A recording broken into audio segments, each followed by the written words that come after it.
Βρισκόμαστε στη 13η Τακτική Γενική Συνέλευση της Συνδικαλιστικής Ένωσης Αστυνομικών Υπαλλήλων Οριστιάδας, στην οποία εμείς ως Ένωση οφείλουμε να απολογηθούμε στα οικονομικά και στα διοικητικά μας θέματα σε όλους τους συναδέλφους.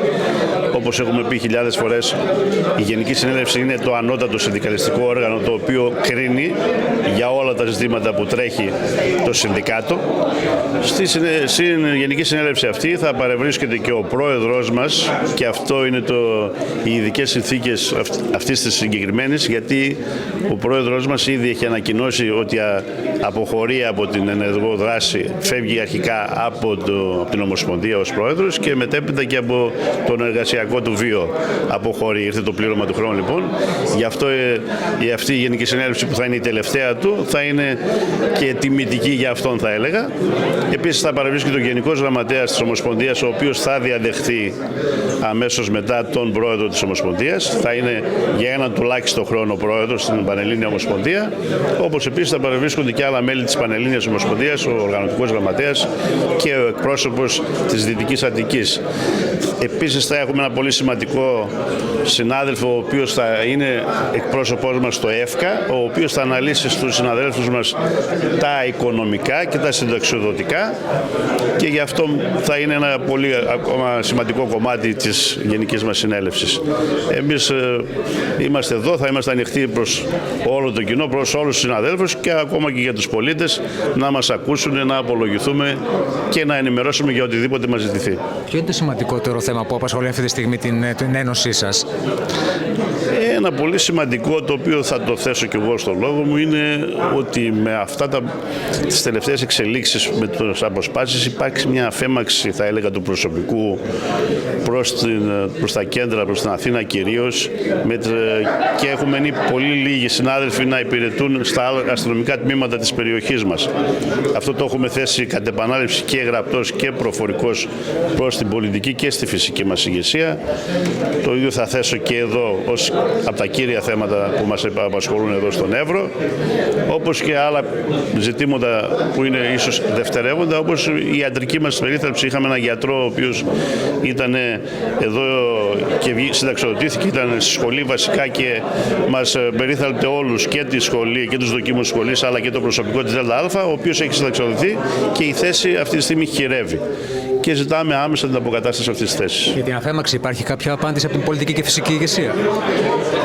Η πολιτική κυρίως ηγεσία θεωρεί ότι το μεγαλύτερο των προβλημάτων βρίσκονται στην Αθήνα. Αυτό εμείς το έχουμε με βάση τα νούμερα, το έχουμε απαντήσει ότι δεν είναι ακριβώς έτσι και δεν μπορεί η περιφέρεια να μην αστυνομεύεται επαρκώς. Το έχουμε πει με κάθε τρόπο. Δυστυχώς ακόμα δεν υπάρχει απάντηση που να μας ικανοποιεί. Το επιμένουμε και το ζητούμε, γιατί έχουμε επιχειρήματα. Δηλαδή το επιχείρημα ότι η Αθήνα νοσεί και δεν έχει κόσμο καταρρίπτεται διότι έχουν γίνει προσλήψεις. Πήρανε ειδικούς φρουρούς, πήρανε οι δόκιμοι στις φυλακές εδώ και πολλά χρόνια πηγαίνουν το 100% στην Αθήνα. Δηλαδή 1.000 αστυνομικοί καινούργοι κάθε χρόνο πηγαίνουν στην Αθήνα. Ας βρούνε λοιπόν πού πηγαίνουν όλος αυτός ο κόσμος και μετά ας έρθουν να μας πούνε ότι εσείς είστε είστε παραπανήσιοι εδώ για να πάτε στην Αθήνα. Καταλάβατε? Αυτό είναι το ζήτημά μας. Εμείς το εξηγούμε με νούμερα και αυτό περιμένουμε να μας απαντήσει και ο Υπουργός το τι πρέπει να γίνει. 13η Γενική Συνέλευση στην Ορεστιάδα. Καλώς ορίσατε. Πώς από εδώ? Καλώς στην όμορφη Ορεστιάδα. Φυσικά περάσαμε και το Δημότικο να δούμε και τη σχολή για αυτά τα ζητήματα.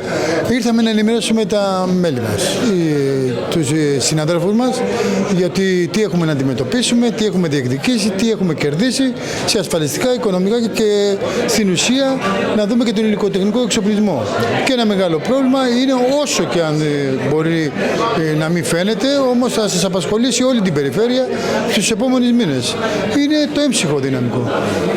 Μπορεί η Ομοσπονδία να παρέμβει σε κάτι ώστε να αλλάξει αυτό, να ανατραπεί? Γιατί εδώ στην περιοχή ειδικά ακούγονται διαρκώς παράπονα από τους συναδέλφους σας.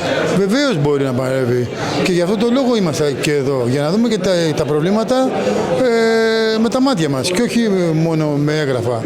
Βεβαίως και μπορεί να παρεύει και θα πρέπει να πιέσει όχι μόνο η Ομοσπονδία. Εδώ πρέπει να πιέσουν όλοι. Η τοπική αυτοδιοίκηση, οι βουλευτές του νόμου, οι πάντες, διότι η ασφάλεια είναι ένα αγαθό που στην ουσία το έχει δικαίωμα σε αυτό το αγαθό έχουν όλοι οι πολίτες. Δεν μπορεί να λέμε ότι η ασφάλεια μπορεί να υπάρχει μόνο στους πολίτες των μεγάλων αστικών των πόλεων. Θα είναι και στην περιφέρεια. Και τον αστυνομικό τον έχει ανάγκη όλοι οι Έλληνες. Και ακόμα και στα μεγάλα αστικά κέντρα αλλά και στο πιο μικρό χωριό. Η ασφάλεια είναι αγαθό. Και σε αυτό το αγαθό η κοινωνία θα πρέπει να το προστατεύσει μαζί με όλους τους θεσμούς και τους φορείς. Όπως είπα, τοπική αυτοδιοίκηση, οι βουλευτές του νομού, οι ίδιοι οι πολίτες. Δεν μπορεί να τους λείπει για να είναι κάποιοι να έχουν ασφάλεια παραπάνω από αυτό που πρέπει και κάποιοι να μην έχουν καθόλου. Και κάτι τελευταίο σε προσωπικό επίπεδο, επειδή μαθαίνουμε ότι είναι και η τελευταία περίοδος που διανύετε λίγο πριν παραδώσετε την θέση σας και να αποσυρθείτε γενικότερα. Τι είναι αυτό που σας μένει τελικά τόσα χρόνια από τη δραστηριότητα αυτή? Η αγάπη για αυτό που έκανα. Αν δεν αγαπάς αυτό που κάνεις, καλύτερα να μην πας ποτέ να το κάνεις. Λοιπόν, εγώ είμαι ένας από τους τυχερούς προέδρους. Φεύγω όταν το επέλεξα, ενώ η θητεία μου είναι μέχρι το 27. Φεύγω όταν το επιλέγω εγώ και καθώς και ό,τι είχα πει, το έχω τηρήσει και τα έχουμε κερδίσει. Αλλάξανε όλα από το 15 που ξεκινήσαμε και είπαμε κάποια πράγματα, μέχρι σήμερα τα αλλάξαμε όλα. Από εκεί και πέρα δίνουμε γιατί με τις άποψεις ότι ό,τι δεν το ανανεώνεις μαραζώνει. Άρα δίνουμε στα νέα παιδιά τη σκητάλη και δίπλα θα είμαστε, αν χρειαστεί να βοηθήσουμε. Θεωρώ όμως ότι δεν θα έχουν ανάγκη γιατί τα νέα παιδιά έχουν και τη φλόγα και το στένος. Αρκεί να αγαπούν αυτό που κάνουν. Εγώ τον αγάπησα το συνδικαλισμό, πολέμησα το άδικο, έτσι, και ακόμα και σήμερα και πριν φύγω πολεμάω. Όπου υπάρχει η αδικία το πολεμάω. Το άδικο, ξέρετε, μπορεί να μην είναι ηλική αποζημίωση ή οτιδήποτε, αλλά πνίγει τον κάθε άνθρωπο όταν αδικείται. Και είναι ένας ισχυρός μοχλός στον κάθε άνθρωπο να παλέψει για την αξιοπρέπειά του και για την ειδικία που μπορεί να έχει πάρει είτε από τα κέντρα εξουσίας, είτε από την ίδια την εξουσία, είτε από κάποιους άλλους. Να σας καλά.